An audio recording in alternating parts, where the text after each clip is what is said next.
நண்பர்களே, இந்த மீன ராசி அப்படின்னா ஒரு பாவப்பட்ட ராசி அப்படின்னு சொல்லுவாங்க. இந்த ராசியை பொறுத்த வரைக்கும் இனி வாழ்க்கையில் என்ன நல்ல மாற்றம் வரப்போகுது, பணம், வேலை, திருமணம், வெளிநாடு, குழந்தை, வீடு, இது மாதிரி முதலீடுல என்ன நடக்க போகுது, இந்த மாதிரி விஷயங்கள் தான் உங்களோட கேள்வியாக இருக்கும். தற்காலிக டைமில் உங்களுக்கு அடுத்து என்ன ஸ்டெப் எடுக்கிறதுனே தெரியல சார் அப்படின்னு முழிச்சிட்டு இருப்பீங்க. தொழிலில் காலை வச்சா சறுக்கிட்டு இருக்கு சார், என்னன்னே தெரியல. கண் திஷ்டியா, இல்லை ஏதாவது ஜாதகத்திலே கோளாறா, இல்லை எல்லா மீனராசிக்காரனுக்கு இப்படி தான் இருக்குதா அப்படின்னு. ஏன்னா மீனராசி பொறுத்த வரைக்கும் ஃபஸ்ட்டு அவங்களுக்கு பிரச்சனை ஆச்சு அப்படின்னா அவங்கள மட்டும் நோட் பண்ண மாட்டாங்க, சுற்றிக்கிறவங்க தான் பார்ப்பாங்க. ஓ, எல்லாத்துக்கும் தான் அப்படி இருக்கா, அப்போ ஒன்றும் கவலைப்பட தேவையில்லை அப்படின்னு நினைக்கக்கூடிய ராசி மீனராசி. அது ஒன்றும் பொறாமை அப்படின்னு சொல்ல வரலைங்க, அது உங்களோட இயல்பு, மீனராசிக்கே உண்டான இயல்பு. அதே போல் ஒரு வளர்ச்சி ஆகிறாங்க அப்படின்னா கூட இருக்கிறவங்க சேர்த்து வளர்த்துட்டு இருக்கிறவங்க தான் இந்த மீனராசி. உங்களால் வளர்ந்தவர்கள் தான் இன்று உங்களை விட மேன்மையாக இருக்கக்கூடிய நபர்களாகவும் இருந்திருப்பாங்க.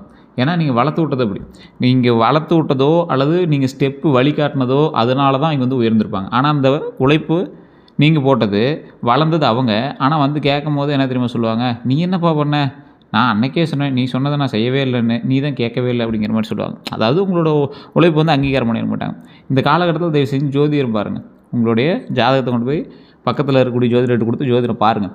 இல்லை சார் ஒன்றும் சரியாக லோக்கலில் செட் ஆகலை அப்படிங்கிறவங்க கீழே இருக்கக்கூடிய நம்பருக்கு ஃபோன் பண்ணுங்கள். கிட்டத்தட்ட 200 ஜோதிடர்களுக்கு ஆசான், 5 லாங்குவேஜில் ஜோதிடம் பார்க்கக்கூடியவர், இன்றைக்கி ஒரு அரசியல் பிரமுகர், சினிமா துறையிலேருந்து நிறைய பேர் வந்து அரசியல்லாம் வந்திருக்காங்க. அதில் சிலருக்கெல்லாம் வந்து இவர் தான் ஜோதிடம் பார்த்துருக்காரு. நிறைய பேர் நீங்களாம் புதிய இதில் இணைஞ்சிருக்கக்கூடிய நிறைய பேருக்கு இவர் தான் ஜோதிடம் பார்த்துருக்காரு. சில பதவிகளுக்கு ஏற்ற மாதிரி 4 ஸ்டேட்டில் சொல்கிறோம். இது 4 ஸ்டேட்டில் இருக்கக்கூடிய அரசியல் பிரமுகர்கள் ஜோதிடம் பார்க்கக்கூடியவர், சினிமா துறையில் ஜோதிடம் பார்க்கக்கூடியவர். நீங்களே வியப்பில் இருப்பீங்க, இவங்களாம் நீங்கள் தான் பார்த்தீங்களா அப்படிங்கிற மாதிரி. ஸோ இந்த நம்பருக்கு வேணால் காண்டாக்ட் பண்ணி நீங்கள் வந்து பேசுங்க. உங்களுக்கான முழுமையான ஜாதக பலன், ஜோதிட பலன் எல்லாமே சொல்லிடுறார். ஏன்னா இப்போ நாம் சொல்லிகிட்டு இருக்கிறது வந்து ராசி பலன். நீங்கள் அதுக்கு ஃபோன் பண்ணிங்க அப்படின்னா கம்ப்ளீட்டாக உங்களோட ஜாதக பலன் சொல்லிடுவாங்க. சரி சார், இந்த ராசி பலனுக்கு ஜாதக பலனுக்கு என்ன வித்தியாசம்? இப்போ நான் உங்கள் வீடியோவில் பார்க்குறதே வந்து எனக்கு முழுமையாக பொருந்துமா அப்படின்னு கேட்டால் 60 to 80% பொருந்தும். அப்புறம் எதுக்கே வீடியோ போடுற, ஜோதிடமே பார்த்துக்கலாமே அப்படின்னு கேட்டால் அதை தான் நீங்கள் ஃபஸ்ட்டு புரிஞ்சுக்கணும். ஃபஸ்ட்டு ப்ராக்டிக்கலாக புரிஞ்சுக்கணும். யூடியூப்பில் சொல்கிறது எல்லாமே பழிக்கிறது இல்லையே, ஏன் பழிக்கிறது இல்லை அப்படின்னு கேட்டிங்கன்னா ஃபஸ்ட்டு ஒரு விஷயத்தை நோட் பண்ணுங்கள். யூடியூப்பில் சொல்கிறது இப்போ மீனராசிக்கு சொல்கிறோமா, மீனராசிக்கு 12 கோடி பேருக்கு மேலே இருப்பான் இந்தியாவில். ஓகேவா? மொத்தம் 140 கோடி பேர், அதில் 12 ராசி இருக்குது. ஒரு அப்ராக்சிமேட்டாக 12 கோடி பேர் இருப்பான். ஓகேவா? இந்த 12 கோடி பேருக்குமே ஒரே மாதிரியில் நடந்திருக்கணும் மீனராசி அப்படின்னா. ஒருத்தர் பணக்காரனாக இருப்பான், இன்னொருத்தர் ஏழையாக இருப்பான். ஒருத்தனுக்கு வேறு மாதிரி இருக்கும், இவனுக்கு வேறு மாதிரி இருக்கும். ஏன் காரணம் என்ன தெரியுமா? உள்ளே இருக்கக்கூடிய மற்ற விஷயங்கள். நீங்கள் ஆண் அப்படிங்கிறதுல ஒன்று, வெளிநாட்டுக்காரனா உள்நாட்டுக்காரனா அப்படிலாம் இருக்குல்ல, அந்த மாதிரி மீனராசி அப்படிங்கிறதுல மட்டும்தான் நீங்கள் சேம். லக்கினம் வேறு, நட்சத்திரம் வேறு, தசாபுத்தி வேறு. அதே போல் உங்களோடு பிறந்தவர்கள் வேறு, அவங்களோட ஜாதகம் வேறு. உங்களோடு வசிப்பவர்கள் வேறு, அவங்களோட ஜாதகம் வேறு. உங்களுடைய தாய் தந்தையருடைய ஜாதகம் வேறு, அவங்களோட பிறப்பு நேரம் வேறு. உங்களுக்கு பிறந்த குழந்தைகளினுடைய ஜாதகம் வேறு, உங்களுடைய மனைவியினுடைய ஜாதகம் வேறு, கணவனுடைய ஜாதகம் வேறு. ஸோ இந்த மாதிரி அது இல்லாமல் நீங்கள் பிறந்த லொக்கேஷன் வேறு, இப்போ நீங்கள் இருக்கக்கூடிய லொக்கேஷன் வேறு. அதற்கு தகுந்தாற் போல் தான் கிரகங்களும் வேலை செய்யும். அப்போ என்ன பண்ணணும், நீங்கள் ஜோதிடம் பார்க்கும்போது இருக்கிற இடத்துல ஒரு டைம் பார்க்கணும், வேறு இடத்துக்கு மாறினா இன்னொரு டைம் நீங்கள் ஜோதிடம் பார்க்கணும். அது எப்படி நவந்தது லொக்கேஷன் ட்ராக் பண்ணி பிடிச்சிருமா சார், இந்த மாதிரி கேள்வியில் மீனராசிக்கு மட்டும்தான் வரும். தசாபுத்தியும் கிரக அமைப்புகளும் நீங்கள் இருக்கிற இடத்துக்கு தகுந்த மாதிரி மட்டும்தான் செயல்படும். டைம் கொஞ்சம் வேறு மாதிரி இருந்தால் வேறு இடத்துக்கு போய் உங்களுக்கு சொல்கிறாங்கல்ல, அந்த மாதிரி தான். ஸோ இந்த ராசிக்காரங்க எப்போவுமே ஒரு விஷயத்தை மட்டும் ஞாபகம் வச்சுக்கோங்க, மீனராசி வளர்ச்சிக்கான ராசி. மீனராசியில் பிறந்தவங்க அவ்வளோ சீக்கிரம் ஒரு தோற்று ரொம்ப பேக் அடித்து போய் ஒரு இடத்துல நின்னது நீங்கள் பார்த்துருக்கவே மாட்டீங்க. தோற்றுருப்பாங்க, பேக் அடிக்குன்னு நினைப்பாங்க, ஒரு காலை பின்னாடி வச்சு மறு காலை முன்னாடி இழுத்து சரசரன்னு முன்னாடி ஃபார்வர்ட் ஆகிடுவாங்க. எல்லாரையும் தோற்றுட்டு உட்காந்துட்டாங்கிற நிலமையில தான் அவன் வந்து எந்திரிச்சு விளையாடுவான். ஸோ இந்த ராசிக்காரர்களோட மற்ற எந்த ராசிக்காரர்களுமே துணிவோடும் ஒரு சுறுசுறுப்போடும் செயல்பட மாட்டாங்க. அதே போல் இந்த மீனராசிக்காரங்க மாதிரி வாழ்க்கையில் அடிபட்டவங்களும் கிடையாது, மிதிப்பட்டவங்களும் கிடையாது, துரோகத்தினால் மாட்டினவங்களும் கிடையாது, மற்றவங்ககிட்ட அசிங்கப்பட்டவங்களும் கிடையாது. மீனராசியோடைய சாதாரண ஒரு விஷயம், ஒரு முக்கியமான ஒரு விஷயம் என்ன அப்படின்னா, அனைவரையும் நம்பி பல முறை ஏமாந்துருப்பீங்க. இது உங்களோட வாழ்க்கையில் கண்டிப்பாக நடந்திருக்கும். உண்மையாக இல்லையான்னு கமெண்ட் செக்ஷனில் பதிவிடுங்க. பிறருடைய கஷ்டத்தை உங்களுடைய கஷ்டமாக நினைக்கிறீங்க, அதனால் என்ன பலன்? உங்களை அசிங்கப்படுத்தினது தான் பலன். குடும்பத்துக்காக உங்களுடைய ஆசைகளை ஒதுக்கியிருக்கீங்க. உழைத்த பணம் கையில் தங்காமல் போயிருக்கும். திருமணம் அல்லது காதலில் குழப்பம் இருந்திருக்கலாம். வேலை மாற்றம் வேண்டுமா அப்படின்னு யோசிச்சுருப்பீங்க. இப்போ இந்த காலகட்டத்தோடு யோசிச்சுட்டு தான் இருக்கீங்க. வெளிநாடு அல்லது வெளியூர் செல்லணும் அப்படிங்கிற ஒரு எண்ணம் நிலைத்திருக்கும். மனதில் பெரிய கனவு இருந்தும் நடைமுறையில் தொடக்க முடியாமல் ஒரு பண விஷயமோ குடும்ப ரீதியான சிக்கல்களோ உங்களுக்கு இருந்திருக்கலாம். அதே போல் எல்லாருக்கும் உதவி செய்தும் தேவையான நேரத்தில் நீங்கள் தனியாக இருக்கக்கூடிய காலகட்டங்களில் உங்களுக்கு எந்த உதவியும் வராமல் இருந்திருக்கும். ஆனால் முக்கியமான சில மாற்றங்கள் உருவாக்கக்கூடிய ஒரு காலகட்டமாக இந்த காலகட்டம் இருக்குது. அது உங்களுடைய ஜாதகத்தை பார்த்து தெளிவாக அடுத்தடுத்த ஸ்டெப்பை சொல்லிடலாம். நீண்ட நாள் நின்ற விஷயம் நகரக்கூடிய ஒரு நாட்கள், பல நாட்களாக முடிவில்லாமல் இருந்த ஒரு விஷயத்திற்கு தீர்வு கிடைக்கும். அது வேலை வாய்ப்பாக இருக்கலாம், திருமண பேச்சாக இருக்கலாம், கடனாக இருக்கலாம், பழைய பாக்கியாக இருக்கலாம், வெளிநாட்டு முயற்சி பண்ணிட்டு இருப்பீங்க அதாக இருக்கலாம், சொத்து சம்மந்தமான விஷயங்களில் நிறைய சிக்கல்கள் இருந்தாலும் சொத்து வாங்கணுங்கிற விஷயமா இருக்கலாம், குடும்ப பிரச்சனையிலேருந்து வெளிவரதாக இருக்கலாம், இல்லை குடும்பத்தை சரி பண்ணுறதா இருக்கலாம், மருத்துவம் அல்லது குழந்தை தொடர்பான கவலையாக இருக்கலாம், அதெல்லாம் சரி பண்ணுறதா இருக்கலாம், இந்த மாதிரி விஷயமாக கூட இருக்கலாம். உங்களை பயன்படுத்தியவர்கள் விலகலாம். உங்களுடைய நல்ல மனதை பயன்படுத்திய ஒருவர் திடீர்னு ஒரு தூரமாக போகலாம். அவங்க உங்களோட நல்ல மனசை பயன்படுத்திய ஒருவர், அப்போனா உங்களுக்கு அவன் தேவையில்லாதவனா அதுலாம் நீங்கள் யோசிக்க தேவையில்லை. இது இழப்பு இல்லைங்க. உங்களுடைய வாழ்க்கையில் உண்மையான மனிதர்கள் வர இடம் உருவாகுது அப்படின்னு ஞாபகம் வச்சுக்கோங்க. பழைய ஒருவர் மீண்டும் தொடர்பு கொள்வாங்க. பழைய நண்பரோ, இல்லை முன்னாள் காதலோ, பழைய வாடிக்கையாளரோ, உறவினரோ, இல்லை முன்னாடி வேலை கொடுத்தவங்களோ, வெளிநாட்டு தொடர்போ, இல்லை உங்கள்கிட்ட வேலை செஞ்சவங்களோ அவங்களா இருக்கலாம். ஆனால் அவங்க திரும்ப வருவதன் நோக்கம் என்னங்கிறத ஆராய்ந்து செக் பண்ணி நம்பணும். அவங்க எதுக்கு வராங்க, ஏன் வராங்க, அதெல்லாம் தெரிஞ்சுட்டு பண்ணுங்க. பணம் 2 வகையில் வரும் இந்த காலகட்டத்தில். முக்கிய சம்பவம், பணத்துக்காக வெயிட் பண்ணியிருந்தீங்கன்னா ஒரு முக்கியமான ஒரு விஷயம், முக்கியமாக சம்பள விஷயமா இருக்கலாம், இல்லை கூடுதல் வேலையாக இருக்கலாம், கமிஷனாக இருக்கலாம், ஆன்லைன் வருமானமாக இருக்கலாம், பழைய பாக்கியாக கூட இருக்கலாம், கலை அல்லது அறிவு மூலமாக வருமானம் வரலாம். இது போன்ற 2வது வருமான வாய்ப்பு உருவாகிறதுக்கான வாய்ப்புகளும் இருக்குதுங்க. திருமணம் மற்றும் உறவுகளில் தெளிவு வரக்கூடிய ஒரு காலகட்டம். யார் உண்மையாக நேசிக்கிறாங்க அப்படிங்கிறது தெரியலாம். தாமதமான திருமண பேச்சு நகரலாம். பழைய உறவு முடிவுக்கு வரக்கூடிய ஒரு காலகட்டமாக இருக்கலாம். புதிய வாழ்க்கை துணை வாய்ப்பு உருவாகலாம். திருமணமானவங்களுக்கு தவறான புரிதல் குறையலாங்க. ஸோ இந்த மாதிரி காலகட்டத்தில் ஒரு நார்மலான ஒரு விஷயம் ஒன்று இருக்குதுங்க. என்ன அப்படின்னா, திருமண விஷயத்தில் உங்களுக்கு ஏதாவது சிக்கல்கள் இருக்குது அப்படின்னா திருச்செங்கோடு அர்த்தநாரீஸ்வரர் ஆலயத்துக்கு போய் வழிபட்டுவாங்க. இது நிறையா விஷயத்தில் நான் சொல்லியிருக்கேன். திருச்செங்கோடு, நாமக்கல் மாவட்டம் திருச்செங்கோடு அப்படிங்கிற ஏரியாவில் இந்த அர்த்தநாரீஸ்வரர் ஆலயம் மலை மேலே இருக்கும். கண்டிப்பாக அங்கே போய் வணங்கிட்டு வாங்க. திருமண ரீதியான பிரச்சனைகள் அல்லது திருமணம் ஆகாதவர்களுக்கு இருக்கக்கூடிய பிரச்சனைகள் சரியாகும். வெளியூர் அல்லது வெளிநாட்டு வாய்ப்புகள் முக்கியமாக அமையக்கூடிய ஒரு காலகட்டம். ஒரு பயணம் அல்லது வேறு நகரம் அல்லது வெளிநாட்டு தொடர்பு உங்களோட வாழ்க்கையில் பெரிய முன்னேற்றத்தை உருவாக்குங்க. மனதில் வைத்திருக்கிறத செயலாக மாற்ற வேண்டிய ஒரு காலகட்டமாக இருக்கும். மீனராசிகளுக்கு கனவு அதிகம் இருக்கும். ஆனால் சந்தேகம் மற்றும் பயம் காரணமாக சில வாய்ப்புகளும் தாமதமாகலாங்க. ஆனால் ஒரே இலக்கை தேர்ந்தெடுக்க வேண்டாம். ஒரு இலக்கு எடுக்கிறீங்க அப்படின்னா சைடில் இன்னொன்று உங்களோட ரிலேஷனோ இல்லை உங்களோட ஒய்ஃப்கிட்டே கொடுத்து இதை சரி பண்ணுங்க அப்படின்னு சொல்லிடுங்க. ஒரு ஒர்க் எடுக்கிறீங்க, ஒரு சைடில் ஒரு பிஸ்னஸ் பண்ணிட்டுருக்கீங்க, அது சைடில் அப்படி பார்த்துக்கிட்டு ஒரே இலக்கை மட்டும் நீங்கள் தேர்ந்தெடுங்க. அது மற்றவங்க பார்த்துட்டு அது உங்களோட கண்ட்ரோலில் இருக்கக்கூடாது. நீங்கள் ஒரு இலக்கை மட்டும் தேர்ந்தெடுத்து போங்க. சிறிய அளவில் தொடங்கணும். மற்றவங்களோட அனுமதிக்காக காத்திருக்கக்கூடாது. உங்கள் திறமையை வருமானமாக மாற்றணும் அப்படின்னு ஞாபகம் வச்சுக்கோங்க. வேலை வாய்ப்பு பொறுத்த வரைக்கும் மனதில் இருக்கிறத செயலாக ஆக்க வேண்டிய உணர்ச்சியில் அல்ல, திட்டமிட்டு முடிவெடுக்கணும் அப்படின்னு ஞாபகம் வச்சுக்கோங்க. இனி என்ன நடக்க போகுது? தொழில் மற்றும் வேலையை பொறுத்த வரைக்கும் அறிவு, கலை, சேவை சேர்ந்த மனிதர்களை புரிஞ்சு கொள்ளக்கூடிய விஷயம், இந்த மாதிரிலாம் வளர்ச்சி அடையுங்க. புதிய வேலைவாய்ப்பு வரும். நீண்ட நாள் அனுப்பிய விண்ணப்பத்திற்கு பதில் கிடைக்குங்க. தற்போதைய வேலையில் பொறுப்பு அதிகரிக்கக்கூடிய ஒரு காலகட்டம். சம்பள உயர்வு பற்றிய பேச்சு வரக்கூடிய ஒரு காலகட்டங்க. கலை, மீடியா, ஆலோசனை அல்லது ஆன்மீக துறையில் வாய்ப்பு உருவாகுங்க. ஒரு நண்பர் வேலைவாய்ப்பு சொல்லுவாங்க. தனித்தொழில் தொடங்குறதுக்கு ஒரு எண்ணம் ஒரு வலுப்பெறும். உங்கள் குரல், எழுத்து, கற்பனை அல்லது கலைத்திறன் வருமானமாக மாறும். இதெல்லாம் நீங்கள் டிஜிட்டல் மீடியாவில் போட்டு அதை ஏதாவது வருமானமாக மாற்றலாம் அப்படிங்கிற மாதிரி உங்களுக்கு ஐடியா உருவாகும். வெளியில் தெரியாமல் இருந்த உங்கள் திறமையெல்லாம் மற்றவங்களால் கவனிக்கப்படும். இதில் நீங்கள் கவனிக்க வேண்டியது என்ன தெரியுமா? உணர்ச்சியில் வேலையை விட்டு வெளியே வந்துடாதீங்க. சார் யூடியூப்பில் ஒரு மாதம் வருமானம் வந்துச்சு சார், அதனால் வேலை என்ன சார் பண்ணுறது அப்படிலாம் யோசிக்கவே தயவு செஞ்சு. ஒரு சைட் பிஸ்னஸ், அது சைட் பிஸ்னஸ், அவ்வளோதான். புதிய வேலை உறுதி இல்லாமல் பழைய வேலையை விட்டு வெளியே வர வேண்டிய ஒரு காலகட்டம் இருக்கலாம். ஆனால் புதிய வேலை உறுதி இல்லாமல் பழைய வேலையிலேருந்து வெளியே வந்துடாதீங்க, தயவு செய்து சொல்கிறோம். சம்பளம் மற்றும் பொறுப்பை முன்கூட்டியே பேசணும். இலவசமாக அதிக வேலை செய்து உங்களுடைய மதிப்பு குறைக்க வேண்டாம். இலவசமாக எதுவும் பண்ணி கொடுக்காதீங்க. உங்கள் யோசனைகளை அனைவரிடமும் பகிர வேண்டாம். கூட்டுத் தொழிலில் கணக்கை தெளிவாக வச்சுக்கணும் அப்படிங்கிறது ஞாபகம் வச்சுக்கோங்க. பணம் மற்றும் கடன் நிலையை பொறுத்த வரைக்கும் பணம் சம்பாதிப்பீங்க, மீனராசிக்காரங்க பணம் சம்பாதிப்பீங்க. ஆனால் அன்பு, குடும்பம், உதவி மற்றும் உணர்ச்சி காரணமாக பணம் கையில் தங்காமல் கூட இருந்திருக்கலாம். பழைய பாக்கி கிடைக்கக்கூடிய ஒரு காலகட்டம். நீண்ட நாட்களாக கடன் மெதுவாக ஒரே கொஞ்சம் கொஞ்சமாக குறையிறதுக்கான வாய்ப்பு இப்போ இருந்து ஆரம்பிக்கும். கூடுதல் வருமான வாய்ப்பு உருவாகுதுங்க. வேலை மாற்றத்தால் வருமானம் அதிகரிக்கக்கூடிய ஒரு காலகட்டம். கமிஷன் அல்லது ஊக்கத்தொகை கிடைக்கக்கூடிய ஒரு காலகட்டம். நண்பர் அல்லது பழைய வாடிக்கையாளர் மூலமாக பண வாய்ப்பு வருங்க. அதே போல் கலை, ஆன்லைனு, கல்வி அல்லது ஆலோசனை மூலமாக பணம் கிடைக்கிறதுக்கான ஒரு அற்புதமான காலகட்டங்க. குடும்பத்தில் ஒருவர் உதவி செய்யலாம். சேமிப்பை தொடங்க வாய்ப்பு கிடைக்கலாம். திடீர் செலவை சமாளிக்கக்கூடிய பணமும் வரலாங்க. சொத்து அல்லது வாகனம் தொடர்பான பணத்தை திட்டம் அமைக்கலாம். இப்போ ஒரு சொத்து இல்லை வாகனம் சம்மந்தப்பட்ட விஷயத்தில் பணம் வருது இல்லை, அதை வச்சு வேறு ஏதாவது ஒரு பண்ணணும் அப்படிங்கிறது யோசிங்க. கடனை மறுசீரமைப்பு அல்லது தவணை வசதி கிடைக்கும். ஏற்கனவே இருக்க லோன்லாம் கொஞ்சம் சரி பண்ணி அதை கரெக்டாக இஎம்ஐ கட்டுற மாதிரி அதெல்லாம் கொஞ்சம் ரெடி பண்ணுறதுக்கான வாய்ப்புகளும் இருக்குது. கவனமாக இருக்க வேண்டிய விஷயம் என்ன அப்படின்னா, இரக்கத்தில் பணம் கொடுக்காதீங்க. பிறருக்காக உங்கள் பெயரில் கடன் வாங்காதீங்க. எழுத்துப்பூர்வமான ஆதாரம் இல்லாமல் பணம் கொடுக்கவே வேண்டாம். ஆன்லைன் மோசடி மற்றும் போலி முதலீட்டில் கவனமாக இருங்க. வருமானம் வந்த உடனே முழுவதையும் செலவு செய்யாதீங்க. குடும்ப உதவியோடு உங்களுடைய சேமிப்பு பாதுகாக்கணும் அப்படிங்கிறது ஞாபகம் வச்சுக்கோங்க. குடும்பத்தோடு உட்காந்து பிளான் பண்ணுங்கள், ஒரு நோட் எடுங்க, எழுதுங்க. விரைவில் இரட்டிப்பு லாபம் அப்படின்னு யாராவது சொன்னாங்கன்னா தயவுசெய்து நம்பாதீங்க. வெளியூர் மற்றும் வெளிநாட்டு பயணத்தை பொறுத்த வரைக்கும் மீனராசி ஓரளவுக்கு தான் பரவாயில்ல.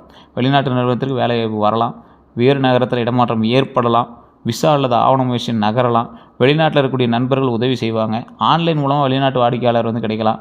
அதே போல் கடல் கடந்த வாய்ப்பு அல்லது நீண்ட தூர தொடர்பு உருவாகக்கூடிய ஒரு காலகட்டம். வேறு இடத்துல புதிய வாழ்க்கையை தொடங்கக்கூடிய எண்ணம் வரலாங்க.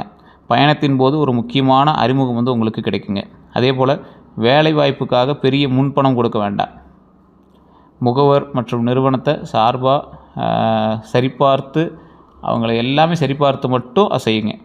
இந்த விசா, சம்பளம், தங்குமிடம் இதெல்லாம் ஒப்பந்தத்திட்ட உறுதி செய்யணும். போலியான அழைப்புகள் மற்றும் இணை இணைப்புகள்லாம் கவனம் தேவைங்க. உணர்ச்சியில் வெளியூர் செல்ல முடிவு எடுக்காமல் நடைமுறையை ஆராயணும் அப்படிங்கிறது ஞாபகம் வச்சுக்கோங்க. அதே போல் காதல் மற்றும் திருமணத்தை பொறுத்த வரைக்கும் மீனராசிக்காரங்க காதலில் ஆழமாக இருப்பாங்க. துணையினுடைய மனநிலையை தங்களுடைய மனநிலையாக எடுத்துக்கொள்வாங்க. இனி பழைய காதல் மீண்டும் தொடர்றதுக்கான வாய்ப்புகளும் உண்டு. நண்பராக இருந்தவங்க காதலை வெளிப்படுத்தக்கூடிய ஒரு காலகட்டமாகவும் இது உருவாகுங்க. அதே போல் இந்த ராசிக்காரர்களை பொறுத்த வரைக்கும் நிறைய நல்ல விஷயங்களும் இருக்குது, சின்ன சின்ன கெட்ட விஷயங்களும் இருக்குது. குடும்பத்தின் மூலமாக நல்ல அறிமுகம் வரலாம், துணையினுடைய ஆதரவு அதிகரிக்கலாம், திருமணமானவர்களுக்கு தவறான புரிதல் குறையலாம். ஆனால் இரக்கத்தையும் காதலையும் குழப்பாதீங்க. பழையவர் திரும்ப வந்தவுடன் உடனே நம்ப வேண்டாம். ஒரு தலைபட்சமாக அதிகமாக விட்டு கொடுக்க வேண்டாம். மனதில் வைத்து கொண்டு ஆழமாக அதாவது ஒரு விஷயத்தை ஒரு மனசில் வச்சு ரொம்ப ஆழமாக அழாமல் நேராக பேசணும் அப்படிங்கிறது ஞாபகம் வச்சுக்கோங்க. ரொம்ப டீப்பாக உள்ளே போயிருங்க, அது மட்டும் வேண்டாம். 3ஆம் நபர் ஆலோசனையை உடனே நம்ப வேண்டாம். பொய் மற்றும் மறைவு இருந்தால் அதை புறக்கணிக்கணும் அப்படிங்கிறது ஞாபகம் வச்சுக்கோங்க. மறைவு இருந்துச்சு அதை டக்குன்னு புறக்கணிக்கணும் அப்படிங்கிறது ஞாபகம் வச்சுக்கோங்க. இதில் உங்களுடைய சுயமரியாதையை காப்பாற்றணும் அப்படிங்கிறது ஞாபகம் வச்சுக்கோங்க. வீடு, நிலம், சொத்தை பொறுத்த வரைக்கும் வீடு வாங்கக்கூடிய எண்ணம் வலுப்பெறலாம். நிலம் பற்றிய நல்ல தகவல் கிடைக்கக்கூடிய ஒரு காலகட்டங்க. வீட்டு கடன் முயற்சி நகரலாம். பழைய சொத்து விற்பனை ஆகலாங்க. குடும்ப சொத்து பிரச்சனை பேசி தீர்க்கக்கூடிய ஒரு காலகட்டம். பங்கு பிரிவு பற்றிய பேச்சு வரக்கூடிய ஒரு காலகட்டம். வீட்டை புதுப்பிப்பீங்க, வாடகை வீட்டிலேருந்து மாற்றம் செய்யலாம், வெளியூரில் சொத்து வாங்கலாம், நீர்நிலைக்கு அருகிலேயே அமைதியான பகுதியிலோ அல்லது வீடு பார்க்கலாம், தொழிலுக்கான இடம் வாங்கக்கூடிய ஒரு காலகட்டம், அதுக்கான எண்ணம் வரலாம், வாடகை வருமானம் உருவாகலாம். கவனிக்க வேண்டியது என்ன அப்படின்னா, தாய் பத்திரம் மற்றும் வில்லங்க சான்றிதழை சரிபார்க்கணும் அப்படின்னு ஞாபகம் வச்சுக்கோங்க. நீர்வழி, வெள்ள அபாயம் மற்றும் நிலத்தினுடைய தன்மையை ஆராயணும் அப்படிங்கிறது ஞாபகம் வச்சுக்கோங்க. இதில் எல்லை மற்றும் பாதை உரிமையை உறுதி செய்யணும் அப்படின்னு ஞாபகம் வச்சுக்கோங்க. அதே போல் உறவினர் சொன்னதால் மட்டும் முன்பணம் கொடுக்க வேண்டாம். கூட்டு சொத்தில் பங்கு தெளிவாக எழுதணும். அதே போல் சட்ட ஆலோசனை பெறாமல் பதிவு செய்யாதீங்க. வண்டி வாகன யோகத்தை பொறுத்த வரைக்கும் புதிய இருசக்கர வாகனம் வாங்கலாம், பழைய காரை மாற்றக்கூடிய ஒரு காலகட்டம். குடும்பத்திற்காக வசதியான வாகனம் வாங்கலாம், தொழில் பயன்பாட்டுக்கு வாகனம் தேவைப்படலாம். அதே போல் பயன்படுத்திய வாகனம் நல்ல விலையில் கிடைக்கக்கூடிய ஒரு காலகட்டம். வாகன கடன் முயற்சி நகரலாம். நீண்ட தூர பயணம் அதிகரிக்கக்கூடிய ஒரு காலகட்டம். வாகன பராமரிப்பு செலவு வரலாம். அதே போல் கவனமாக இருக்க வேண்டிய சில விஷயங்கள் பார்த்திங்கன்னா, உணர்ச்சியில் அல்லது அழகை பார்த்து மட்டும் வாகனம் வாங்க வேண்டாம். சர்வீஸ் வரலாறு இல்லாமல் எந்த வாகனம் வாங்காதீங்க. மாத தவணை வருமானத்திற்கு ஏற்ற மாதிரி இருக்குதான்னு செக் பண்ணுங்கள். தூக்கக்குறைவோடு வாகனம் ஓட்டாதீங்க. மழைக்காலம் மற்றும் இரவு நேரத்தில் வேகமாக வண்டி ஓட்டாதீங்க. இந்த ஃபோன் பேசிட்டு ஓட்டுறது, ஸ்டைலாக ஓட்டுறது, ஸ்டண்ட் அடிக்கிறதுலாம் தயவு செய்து பண்ணாதீங்க, மாட்டிக்குவீங்க. அதே போல் குடும்ப வாழ்க்கையை பொறுத்த வரைக்கும் நீண்ட நாள் குடும்ப பிரச்சனை பேசி தீர்க்கக்கூடிய ஒரு காலகட்டமாக இருக்கும். பிரிந்திருந்த உறவினர் மீண்டும் பேசலாம். குடும்பத்தில் திருமணம் அல்லது சுப நிகழ்ச்சிகள் பற்றின பேச்சுகள் வரக்கூடிய ஒரு காலகட்டம். குழந்தைகள் தொடர்பான நல்ல தகவல் கிடைக்கும். வயதான ஒருவரோட உடல் நலம் கவனம் பெறுங்க. அதே போல் குடும்ப செலவு அதிகரிக்கக்கூடிய ஒரு காலகட்டமாக இருக்கும். உங்கள் பொறுப்பு அதிகரிக்கலாம். குடும்பத்தில் மறைக்கப்பட்ட விஷயம் வெளிப்படக்கூடிய ஒரு காலகட்டமாக இருக்கலாம். குடும்பத்தில் ஆன்மீக நிகழ்வு நடக்கும். அதே போல் வீடு மாற்றம் அல்லது புதுப்பிக்கக்கூடிய ஏற்பாடுகள்லாம் நடக்குங்க. இந்த குடும்பத்தில் அமைதி நிலைக்கக்கூடிய ஒரு காலகட்டமாக இந்த காலகட்டம் அமையும். மனதில் வைத்து கொண்டு வருந்தாமல் உரையாடணும் அப்படிங்கிறது ஞாபகம் வச்சுக்கோங்க. அதே போல் குடும்பத்திற்காக உங்களுடைய கனவுகளை முழுமையாக கைவிட வேண்டாம் அப்படிங்கிறது ஞாபகம் வச்சுக்கோங்க. மீனராசியினுடைய அடிப்படை குணாதிசயம் என்ன தெரியுமா? நீர் தத்துவ ராசிப்பாங்க. எந்த பக்கம் போனாலும் அதுக்கு தகுந்த மாதிரி நீங்கள் நின்றுக்குவீங்க. அப்படியே போய் அப்படியே அங்கங்கே செட்டில் ஆகிக்குவீங்க. அதே போல் அதிகமாக உங்களை வற்புறுத்தினா அப்படியே காற்றுல கரைஞ்சிருவீங்க. அதிகமாக உங்களை சூடு பண்ணால் கரைஞ்சிருவீங்க. இந்த ராசி குரு பகவானுடைய அதிபதியாக இருக்கக்கூடிய ராசி. உங்களுக்கு நார்மலாகவே ஞானம், கல்வி, ஆன்மீகம், குழந்தை இந்த விஷயங்கள் எல்லாமே நல்லாயிருக்கும். திருமண பாக்கியத்தை பொறுத்த வரைக்கும் நல்லாயிருக்கும். செல்வம், நல்லொழுக்கம், வழிகாட்டு, கருணை, உயர்ந்த சிந்தனை இது எல்லாமே உங்களுக்கு நல்லா இருக்குங்க. நீங்கள் எதுக்கும் கவலைப்பட்டு போய் நிற்கணுங்கிற அவசியமே இல்லை. ஏன் உங்களுக்கு என்ன குழப்பம் அப்படின்னா, என்னை உண்மையாக புரிஞ்சுக்கிறீங்க யார்? நான் இவ்வளோ உதவி செய்து ஏன் தனியாக இருக்கிறேன்? என் கடன் எப்போ குறையும்? என் வாழ்க்கையில் நிலையான வேலை எப்போ கிடைக்கும்? திருமணம் அல்லது உறவு எப்போ சீராகும்? வெளிநாட்டு சென்றால் வாழ்க்கை மாறுமா? என் திறமையை நான் எப்படி வருமானமாக மாற்றுறது? இது மாதிரி எண்ணங்கள் தான் உங்களுக்கு போயிட்டே இருக்கும். புதிய வாழ்க்கை, ஆன்மீகம், கலைத்திறன், குடும்ப நிம்மதி, அதே போல் குழந்தை பாக்கியம், சொந்த வீடு, பண சேமிப்பு, மன அமைதி, வெளிநாட்டு வாய்ப்பு, பழைய உறவை மறக்கிறது, இது எல்லாமே இது வந்து சிந்தனைகள் வந்து உங்களுக்கு இருந்துட்டு தான் இருக்கும். மீன ராசியில் பிறந்தவர்களுடைய பிறப்பு ரகசியத்தை பொறுத்த வரைக்கும் கருணை, கற்பனை, ஆன்மீகம், தியாகம் மற்றும் உள்ளுணர்வு கொண்ட ராசி. பிறர் மனதை வார்த்தை இல்லாமல் புரிந்து கொள்வாங்க. கலை மற்றும் கற்பனை மூலமாக மக்களை தொடுவாங்க. குடும்பத்தில் மன அமைதியை உருவாக்குவாங்க. கஷ்டத்தில் இருக்கிறவங்களுக்கு நம்பிக்கை கொடுப்பாங்க. ஆன்மீக அனுபவம் மூலமாக வாழ்க்கையை மாற்றுவாங்க. தங்களுடைய வேதனையை பிறருக்காக சேவையாக மாற்றுவாங்க. ஒருவரின் திறமையை கண்டறிந்து ஊக்குவிப்பாங்க. அதே மாதிரி தாமதமானாலும் மனநிறைவான வாழ்க்கையை அமைக்க முயற்சிப்பாங்க. மனிதர்களை இணைக்கும் மென்மையான சக்தி கொண்டவங்களாக இருப்பாங்க. பிறர் கவனிக்காத உண்மையை உள்ளுணர்வால் அறிவாங்க. இந்த ராசிக்காரங்க புரிஞ்ச மாதிரி சொல்லணும்னா, நல்ல பலமான குணாதிசயம் அப்படின்னா கருணை, உள்ளுணர்வு, கற்பனை மற்றும் படைப்பாற்றல், ஆன்மீக உணர்வு, மன்னிக்கக்கூடிய குணம், வழிகாட்டும் திறன், இதுதான் உங்களுக்கு வந்து மெயின். இதுதான் உங்களோட இது. சவாலாக இருக்கிற விஷயம் என்ன தெரியுமா? அனைவரையும் எளிதில் நம்புறது, அதிக உணர்ச்சி, முடிவெடுக்க தாமதிக்கிறது, நடைமுறையை விட கனவை அதிகமாக நம்புறது, பிறருக்காக தங்களை மறப்பது, இல்லை அப்படின்னு சொல்ல முடியாமல் இருக்கிறது, பணம் கொடுத்து ஏமாறுறது. யாருக்கு? நீங்களே யோசிச்சு பாருங்கள், எத்தனை பேருக்கு நீங்கள் கொடுத்து ஏமாந்துருக்கீங்கன்னு. பழைய உறவை மறக்க முடியாமல் இருக்கிறது, மனக்காயத்தை வெளியில் சொல்லாமல் அழுத்தி கொள்வது, தவறானவர்களுக்கு மீண்டும் வாய்ப்பு கொடுக்கறது, பொறுப்பை தள்ளி போடுறது, அதே போல் தனிமையில் அதிகமாக சிந்திக்கிறது, மனநிலைக்கு ஏற்ப முடிவை மாற்றுறதுங்க. இந்த ராசிக்காரரை பொறுத்த வரைக்கும் மற்றவங்களோட எப்படி பழகுவாங்க அப்படின்னா, இனிமையாக பேசுவாங்க, ஒருவரினுடைய மனநிலையை கவனிப்பாங்க, கஷ்டத்தில் இருக்கிறவங்களுக்கு உதவுவாங்க, நண்பர்களினுடைய ரகசியத்தை பாதுகாப்பாங்க, குடும்பத்தினுடைய சண்டையை தவிர்ப்பாங்க, அன்பை முழு மனதோடு கொடுப்பாங்க, தவறு செய்தவர்களை மன்னிப்பாங்க, அதே போல் நண்பர்களுக்கு நம்பிக்கை அளிப்பாங்க, சிறிய உதவியையும் மறக்க மாட்டாங்க, கலை மற்றும் ஆன்மீக விஷயங்களை பகிர விரும்புவாங்க. இந்த மாதிரி ஒரு அற்புதமான ராசி இந்த ராசி. இந்த ராசியை பொறுத்த வரைக்கும் ஒரு அற்புதமான ராசியாக இருக்கக்கூடியதுனால சில சிக்கல்களும் உங்களுக்கு இருக்குது. மனம் காயப்பட்டாலும் உடனே சொல்ல மாட்டாங்க. நீண்ட நாள் பொறுத்த பிறகு தான் திடீர்னு விலகுவாங்க. ஒருவரினுடைய தவறை தொடர்ந்து மன்னிப்பதால் பயன்படுத்தப்படலாம் அப்படிங்கிறது ஞாபகம் வச்சுக்கோங்க. நீங்கள் ஒருத்தனுக்கு டக்குன்னு பண்ணிகிட்டே இருக்கீங்க அப்படின்னா உங்களை வச்சு செஞ்சுட்டு தான் இருப்போம். அதை ஃபஸ்ட்டு ஞாபகம் வச்சுக்கோங்க. அதே போல் இந்த ராசியை பொறுத்த வரைக்கும் காதலோ, உறவோ, தொழிலோ, பணமோ, பணியிடமோ இது எல்லாமே உங்களுக்கு பரவாயில்ல இருந்தாலும் சின்ன சின்ன ஏற்ற இறக்கங்கள் இருக்கத்தான் செய்யும். அதுக்கு தகுந்த மாதிரி தான் உங்களோட வாழ்க்கையை வந்து நீங்கள் மூவ் பண்ணணும். குடும்பத்தில் யார் உறுதுணைன்னு பார்த்தா உங்களுக்கு வாழ்க்கையில் சவாலாக இருக்கிறவங்க நிறையா பேர் இருந்தாலும் உங்கள் குடும்பமும் உங்களுக்கு ஒரு வகையான உறுதுணை அப்படிங்கிறத ஞாபகம் வச்சுக்கோங்க. மீனராசிக்கு எல்லா துறைகளும் ஓரளவுக்கு செட் ஆனாலும் இந்த மருத்துவம் சார்ந்தது, இந்த கலைத்துறை சார்ந்தது, கல்வி சார்ந்தது, மீடியாவில் இந்த டிஜிட்டல் மீடியா 1-2 யூடியூப், இன்ஸ்டாகிராம்லாம் உங்களுக்கு போட்டிங்கன்னா ப்ரமோஷன் அதுன்னு 1-2 வந்துட்டு தான் இருக்கும். ஆனால் பெரிய உங்களுக்கு அவுட்புட் அதில் இருக்காது. தொழில் செய்யக்கூடியதும் நீங்கள் வேலைக்கு போயிட்டு வரது மட்டும் தான் உங்களுக்கு ஓரளவுக்கு பரவாயில்லையாக இருக்கும். திருமண வாழ்க்கை அற்புதமாக இருக்கக்கூடிய ஒரு ராசியில் இந்த ராசி ஒன்று. உங்களுக்குலாம் இந்த செய்வினை பலிக்குமா அப்படின்னு கேட்டால் இந்த காலகட்டம் உங்களுடைய ராசி கொஞ்சம் செயல் இழந்து மறுபடியும் மேலே வரக்கூடிய இடம். ஸோ இந்த டைமில் உங்களுக்கு ஈஸியாக யார் வேணாலும் இது பண்ண வாய்ப்பு இருக்குது. குலதெய்வ கோயிலுக்கு அடிக்கடி போயிட்டு வாங்க. அதே போல் வேறு ஏதாவது உங்களுக்கு அதில் ஒரு மாதிரி மாற்றம் இருக்குது, படபடப்பு இருக்குது, சின்ன சின்ன தடங்கள்லாம் நடக்குது அப்படின்னா கீழே இருக்கக்கூடிய நம்பரை தொடர்பு கொண்டீங்க அப்படின்னா இங்கே சொல்லுவாங்க. வாட்ஸ்அப் மூலமாக தொடர்பு கொள்ளுங்கள். ஃபோன் எடுக்கல அப்படின்னா வாட்ஸ்அப் மூலமாக தொடர்பு கொள்ளுங்கள். அதற்கான ரெமிடிஸ் நிறையா கொடுப்பாங்க. நல்ல நேரம் உங்களுக்கு எப்போ ஆரம்பிக்குது அப்படின்னா கரெக்டாக 3 மாத காலங்கள் உங்களுக்கு சின்ன சின்ன ஆப்ளிகேஷன் இருந்தாலும் 3 மாத காலங்களுக்கு பிறகு நல்ல நேரம் உங்களுக்கு ஆரம்பிக்குது. இதில் அதிர்ஷ்டமான நிறம் அப்படின்னா மஞ்சள், இளம் நீலம், கடல் பச்சை, வெள்ளை, ஊதா. அதிர்ஷ்ட எண்கள்னால் 3, 7, 9ங்க. வியாழக்கிழமை எப்பயுமே உங்களுக்கு அருமையாக இருக்கும். அடுத்த 12 நாட்களில் சின்ன சின்ன மாற்றங்கள் வந்து உங்களுக்கு ஏற்படும். இதில் முக்கியமான மாற்றம் அப்படின்னா பழைய தொடர்பு உங்களுக்கு முன்னாடி வரும். உடனடி முடிவை தவிர்க்கணும் அப்படின்னு ஞாபகம் வச்சுக்கோங்க. புதிய வேலை அல்லது கூடுதல் வருமான வாய்ப்பு வந்து தெரிய வரலாம். நல்ல ஆலோசனை கிடைக்கக்கூடிய ஒரு காலகட்டம். யார் உண்மையானவங்க அப்படின்னு உங்களுக்கு தெரிய வரும். அதே போல் நீண்ட நாள் திட்டத்தை தொடங்குறதுக்கான வாய்ப்பு கிடைக்குங்க. உடல்நலம் ரொம்ப ஆரோக்கியமாக பார்த்துக்கோங்க. தூக்கக்குறைவு வந்து உங்களுக்கு இருக்குது, அதை கொஞ்சம் சரி பண்ணிக்கோங்க. மன அழுத்தம் இருக்குது, நைட்டு தூங்கினா தூக்க மாட்டேங்கிறீங்க. கால்களில் சோர்வு, பாத தொடர்பான தொந்தரவு, உடலில் நீர் தேக்கம், செரிமான கோளாறு, தலைவலி, உடல் சோர்வுலாம் உங்களுக்கு இருக்கிறது வாய்ப்புகள் இருக்குது, அதை கொஞ்சம் சரி பண்ணிக்கோங்க. கடந்த உறவை விட முயற்சி செய்யுங்க. பழைய உறவை விட்டுட்டு வேலையை பார்க்குறது பாருங்கள். உடல்நலம் மற்றும் தூக்கத்தை கவனிங்க. சிறிய வாய்ப்பை அலட்சியம் செய்யாதீங்க. அதே போல் அனைவரையும் உடனே நம்புறதை கொஞ்சம் சரி பண்ணிக்கோங்க. இரக்கத்தில் பணம் கொடுக்குறத சரி பண்ணிக்குவாங்க. பிறருக்காக உங்கள் பெயரில் கடன் வாங்குறதையும் சரி பண்ணிக்குவாங்க. பழையவர் திரும்ப வந்தவுடன் உடனே ஏற்றுக்கொள்வதை மனதில் பார்த்துக்கோங்க. மனதில் உள்ளதை பேசாமல் வருந்துறதை கொஞ்சம் சரி பண்ணிக்கோங்க. கற்பனையில் மட்டும் இருந்து செயல்படாமல் இருக்கிறத கொஞ்சம் பார்த்துக்கோங்க. கவனங்களை படிக்காமல் கையெழுத்திடுவதை கொஞ்சம் பார்த்துக்கோங்க. ஆவணங்கள் இதெல்லாம் கவனமாக பார்த்துக்கோங்க. மற்றபடி குடும்பத்தில் நல்ல ஆரோக்கியம் இருக்குது. உடல் நலத்தை பொறுத்த வரைக்கும் கொஞ்சம் மன அழுத்தம் அதெல்லாம் அலட்சியம் செய்யாதீங்க. கொஞ்சம் செக் பண்ணிக்கோங்க. குடும்பத்தில் உங்கள் கனவை முழுமையாக கைவிடுவது உங்களுக்கு பரவாயில்ல. குடும்பத்திற்காக உங்கள் கனவை முழுமையாக கைவிடுவது கொஞ்சம் சரி பண்ணுங்கள். குடும்பத்தில் சொல்லிட்டாங்க அது எப்படி பண்ணுறது இப்படி பண்ணுறது அதை கொஞ்சம் பார்த்து இது பண்ணிக்கலாம். பொறுமையாக வெயிட் பண்ணி கூட பண்ணுங்கள்.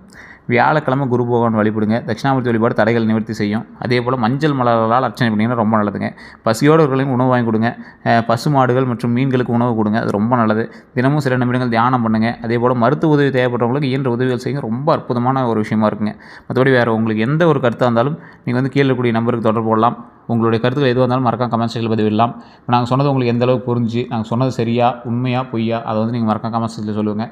அதே போல் இந்த மீன ராசிக்காரர்களுக்கு எப்போவுமே இறங்கி போயிடாதீங்க சார். நீங்கள் எந்த இடத்துல விட்டு கொடுத்தாலும் ஒரு டைமில் கரெக்டாக உங்களுக்கான நேரம் வரும்போது அதில் நீங்கள் சக்ஸஸ் பண்ணிடுவீங்க. ஸோ எந்த இடத்தையும் நீங்கள் ஏளனமாக நினைக்காதீங்க, விட்டு விட்டுறாதீங்க.